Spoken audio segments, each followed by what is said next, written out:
और इस वक्त हमारे साथ भोजपुरी सुपरस्टार खुद खेसारी लाल यादव फोन लाइन पर जुड़ चुके हैं। खेसारी जी, आपने क्या कुछ मदद मांगी है मुख्यमंत्री नीतीश कुमार और तमाम मंत्रीगण से? बशर्ते मैंने यही मदद मांगी है कि देखिए, पर्सनल चीजें पे अगर मुझे कोई कुछ बोलता है तो मुझे प्रभाव नहीं पड़ता है, क्योंकि मैं बहुत 24 घंटा काम करता हूँ। मैं सोचता हूँ कि चलो ठीक है, कोई बात नहीं, मेरे को बोल रहा है ठीक है, लेकिन अब बात मेरे घर परिवार तक, मेरी बेटी के ऊपर, मेरे वाइफ के ऊपर, मेरे माँ के ऊपर, अब सोशल साइड से कोई गाली दे, और एक दिन की ये बात नहीं है। मुझे लगता है कि मैं 1.5 साल से कहीं ना कहीं परेशान हूँ कुछ लोगों से,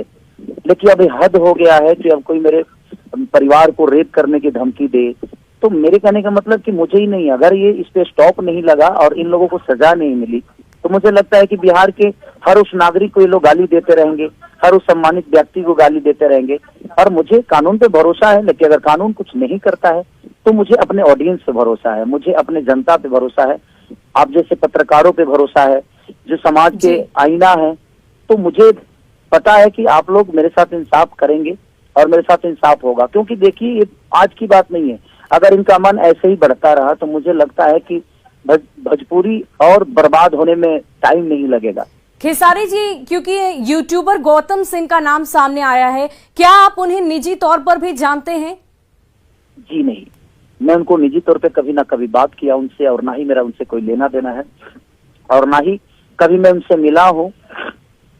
और ना ही कभी उनसे मिलने की प्रयास की मैंने, क्योंकि मेरे पास काम इतना है कि मैं उसी में उलझा रहता हूँ। अपने बीवी बच्चों के साथ खुश रहता हूँ, मैं अपने फैन को प्यार हमेशा कोशिश करता हूँ जो उनके अपने अच्छे संगीत से, अच्छे काम से उनको हमेशा मोहब्बत मिले और उनको मैं मोहब्बत दूं।